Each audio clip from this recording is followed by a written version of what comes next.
الرجيم بسم الله الرحمن الرحيم الحمد لله رب العالمين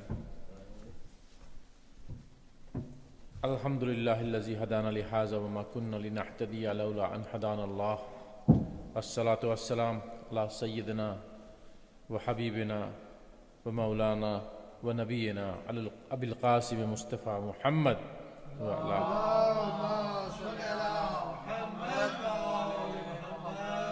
وعلى أهل بيته الطيبين الطاهرين المعصومين المظلومين رب اشرح لي صدري ويسر لي أمري واحلل عقدة من لساني يفقهوا قولي قال الله تعالى في كتابه الكريم وقوله الحق بسم الله الرحمن الرحيم يا أيها الذين آمنوا كتب عليكم الصيام كما كتب على الذين من قبلكم لعلكم تتقون صدق الله العلي العظيم صلوات على محمد وعلى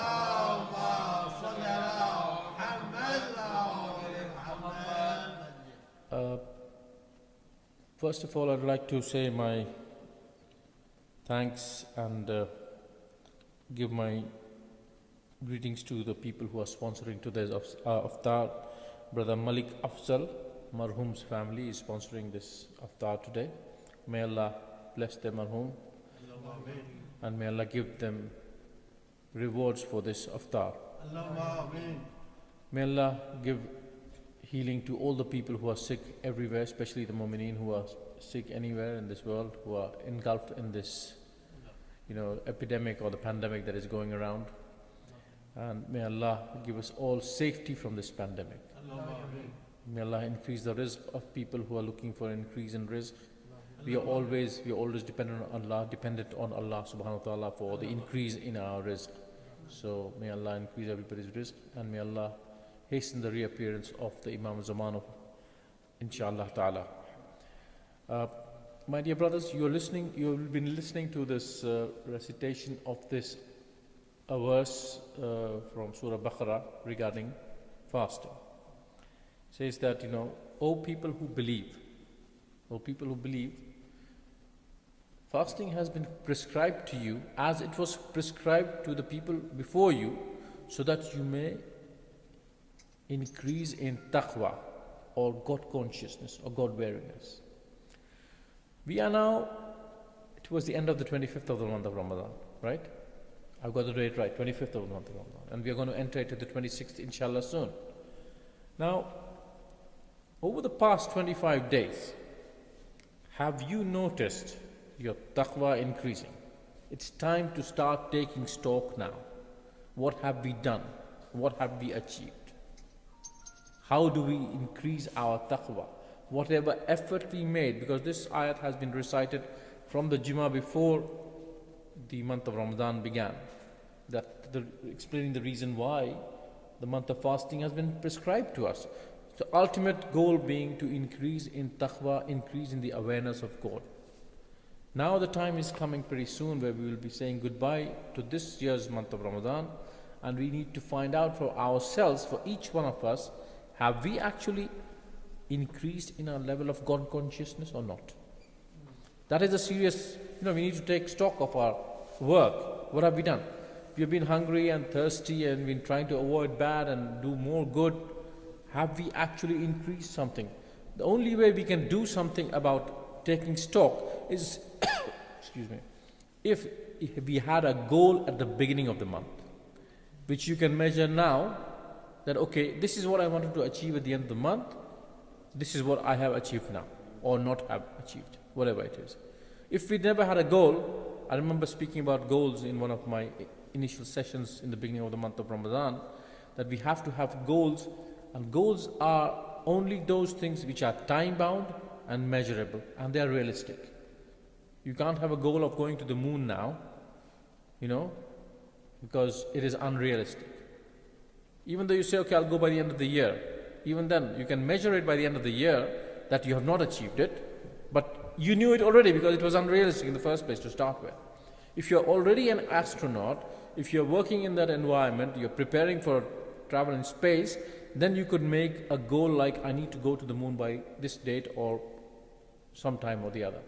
But that is an unrealistic goal. So goal has to be realistic, measurable, and time-bound. Now, what was our goal in the beginning? How do we say I increased in taqwa or not? That is one thing. I'll leave that to you. I've been leaving that to you ever since the beginning of the month, and to myself as well.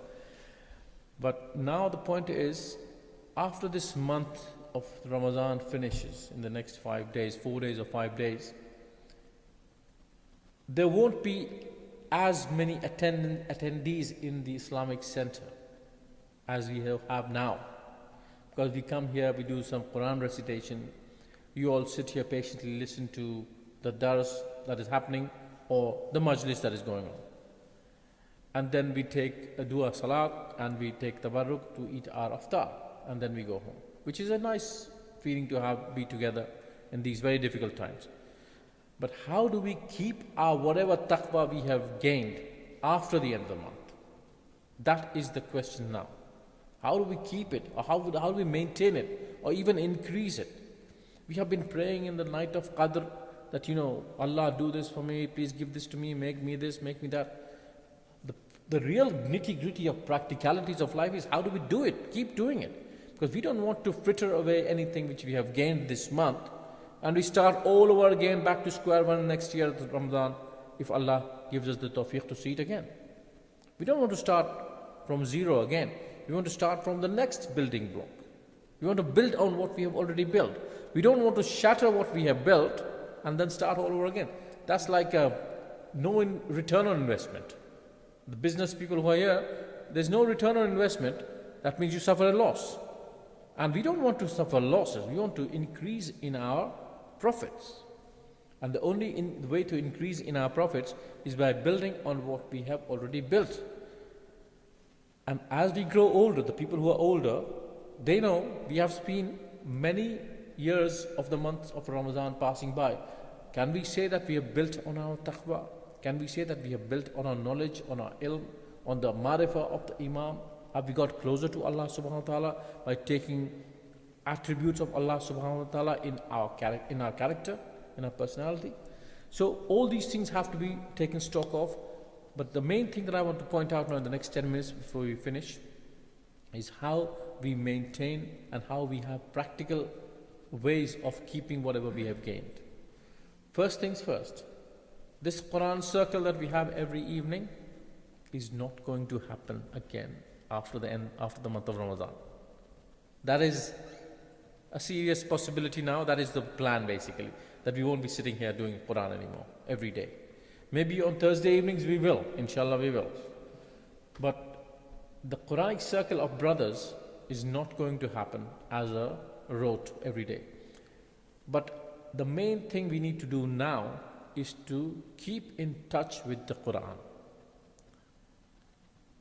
We pray every day after every salah in the month of Ramadan. The Quran is Hudal Linnase wa Bayyinat.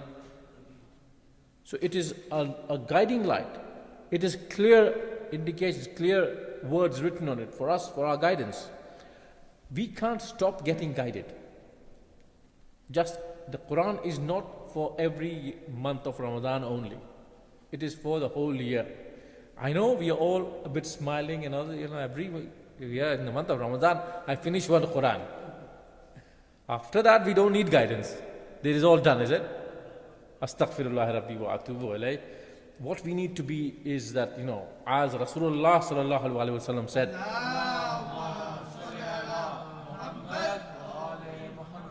he left two weighty things, right? Hadith al-Saqalain, two weighty things. The Quran and his itra, Ahl Bayt. Not just one thing. And even one thing, how close we are to them is questionable, is a matter of discussion. Within ourselves, of reflection rather. But the thing is, we need to be attached to both of them. Otherwise, we won't get guidance. One without the other is half.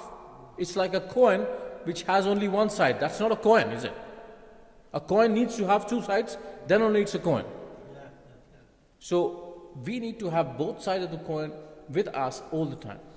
Even if we don't do it as much as we are doing now, let's do some of it. It is not difficult. We have done it practically here, coming over here every day. It can be done.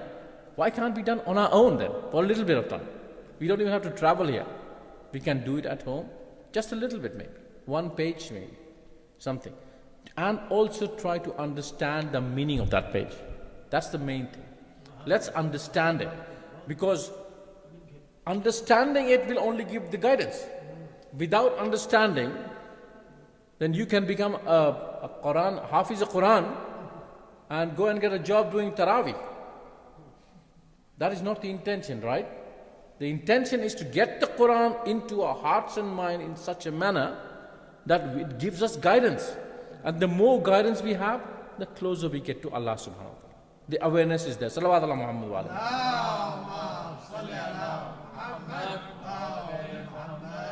That is one very basic tool.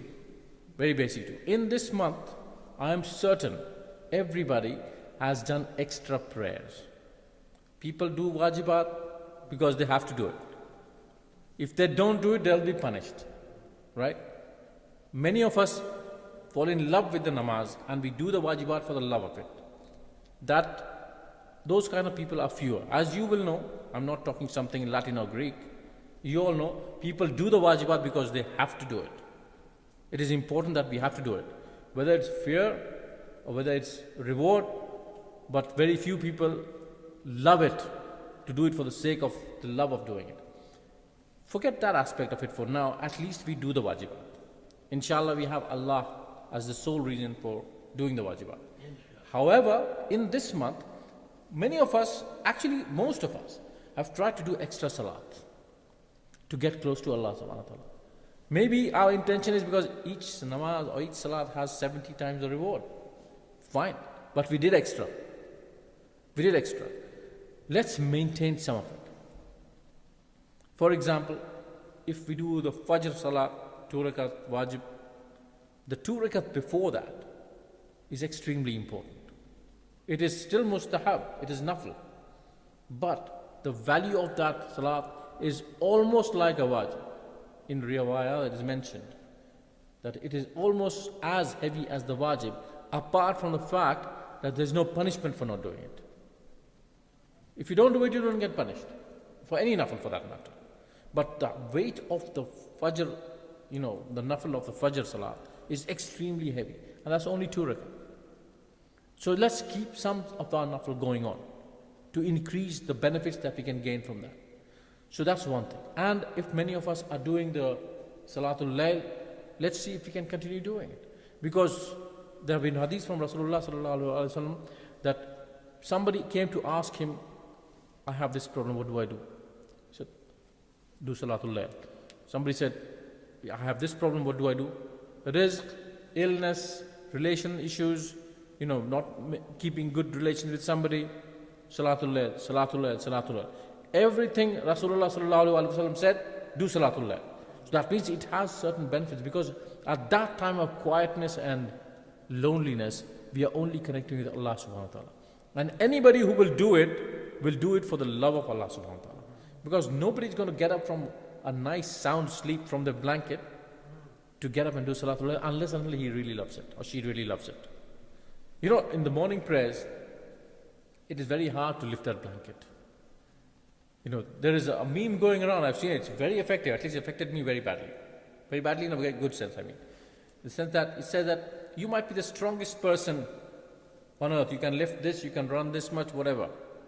But if you can't lift your blanket at the time of Fajr, you are weak. The strongest person who can get up on time for Fajr by lifting his blanket, that person is gaining something. So it is important that we keep adding to our nafilah. If we are doing it this time, why are we doing it? Just to gain the rewards this month and leave it for the rest of the life? No. We need to add more and more. There will come a time when you take stock sometime, you say, last year this time I was doing not this, now I'm doing this. You feel happier and you feel encouraged. And you will feel changes within you as well, because you are doing certain things for the Almighty, for the love of it. When we do mustahab, we only do it for the love of it, to gain closeness, to gain rewards. Wajibat, as I mentioned before, we do it because if we don't do it, we'll be in trouble. Many of us do it for the sake of love, but there are very few. So that's one more thing. Then, another thing to increase or maintain taqwa. If you have anybody's obligation on you and you have not completed it or fulfilled it, make sure you complete it. If you owe anybody something, make sure you give it back. Because what happens is, if we keep somebody's rights on us and we don't execute those rights and give it back to them, the gates of taqwa close. There are fewer gates open for us. So if you have debts which you have been delaying for no reason, of course if you can't pay, that's different. But if you have debts, make sure you give it as soon as you can. That's another thing. Anybody's rights that are incumbent on us, we try and make an effort to give those rights back to them. Extremely important for maintaining and increasing our taqwa. We pray to Allah subhanahu wa ta'ala that, "Oh Allah, help me to give their due back," whatever it is. That is extremely important for us. If we do not return their rights, then Allah subhanahu wa ta'ala will not consider us. That's how serious it is. Haqqun nas is extremely important. The rights of people on us, if we do not return it to them, do not give them their due, our ibadat might not be able to compensate for that. Because the haqq of the person, Allah will only forgive if he or she forgives. If he or she does not forgive, you can keep asking Allah, "Allah, forgive me, I can't do this, I can't do that." But Allah will say, ask that person if he or she forgives first. Once he or she forgives, then only Allah will forgive. Otherwise not. So it is important we give people's due rights back to them, return their rights, whatever is incumbent on us. That's another thing. And another thing that is important is, whatever we promise to somebody, fulfill those promises. Fulfill those promises. Imam Sadiq Salamullah alayhi says, Allahumma salli ala. The sign of a mu'min is not how much he prays or fasts. You have to do the wajibat, there's no question about that. If you don't even do that, then it's very difficult to come into the circle of mu'min to start with. Wajibat have to be done. However, he says, do not see how much he fasts, how much he prays. See how much he is trustworthy and how much he is truthful. That, he says, are the two sides of a coin of Iman. Truthful and trustworthy. We have to be following the truth. If we are struggling to follow the truth, we need to work on it. We need to work on it. It is a sign of getting closer to Allah subhanahu wa ta'ala. Because we say, Al-Haq is Allah subhanahu wa ta'ala. Siddiq is Allah subhanahu wa ta'ala. We have to gain sidq within us. We have to be truthful. So if we do not have truthfulness in us, that means we are not close to Allah subhanahu wa ta'ala. That is a problem for us. So we need to make every effort to increase in our truthfulness. Our ulama of akhlaq actually say, if there's a large group of ulama who say that if you follow the truth, if you are truthful, that following the truth will lead to a lot of other attributes of Allah subhanahu wa ta'ala coming into you. That is how serious following the truth is. Being truthful is. Now there are certain situations where you are supposed not to speak the truth. But that is only one or two in an entire situation. Even then you have to feel very, very bad that I could not speak the truth. Because somebody's family relations are going to break. Somebody's life and death issues happen because you spoke the truth then. You know, if you did not say the truth, maybe his relations, spousal relations might remain good. But because you spoke it at that time, even though it was truthful, you have basically destroyed their relations. And that time it is said, okay, you can keep away the truth for that moment. You don't. But you still, within yourself, you have to feel bad that, I was meant to speak the truth, but I didn't. But you did it for a bigger good. So Imam Sadiq Salamullah says, because the truthfulness and the trustworthiness of a person is the sign of taqwa. Because we are aware of Allah subhanahu wa ta'ala, we are aware of God, we are doing all these things. If we are not aware of God, nobody is seeing us, we can take this, that and the other. And if you take somebody's stuff, I'll return it to you whenever. You commit a date and you never return. Nobody is watching apart from Allah subhanahu wa ta'ala. That means what? We are not aware that God is watching, which means what? We do not have taqwa. The idea is to maintain whatever we have gained in this month through being things that we were trying to do and not do in this month. Why can't we keep it going is the question. So these are the practical tips which I thought will be very useful for all of us to keep going on for developing whatever we have gained now. So that next year, if we are alive, inshallah ta'ala, in the month of Ramadan, we don't start from zero again, we start from one or two steps that we have already built. And that is what a person who grows is. Imam Ali alayhi salam used to say that if the person today is as good as tomorrow as yesterday, then he has lost, because he's not developed from yesterday to today. So being as good as yesterday is no good. We have to be better than yesterday. We have to be better than yesterday. We follow the A'immat alayhi salam. They are such examples and beacons of light for us. Let's follow them. How do we follow them? Okay. All of us take it upon ourselves to learn the history of Islam, which includes the entire character of Rasulullah sallallahu alaihi wasallam right up till 260 after Hijrah. Only that much. Not talk about politics. Okay, when you study history, you will talk politics. You will read politics. But what I'm trying to say is that we get more aware of our A'immat alayhi salam. More we are aware of them because we love them already, we will try to follow them. And that is a basic thing that we can all do. We have the internet, we don't need to buy any books. Everything is available free on the internet. So may Allah give us the guidance to develop whatever we are practicing in this month of Ramadan, and inshallah whatever days are left, we try to gain more and more, so that we can be in a situation where we can say, Ya Allah subhanahu wa ta'ala, we try to take as much benefit as possible from this banquet of yours that you laid out for us. May Allah give healing to all the people who are ill. May Allah give rizq to people who are in a desperate need of rizq.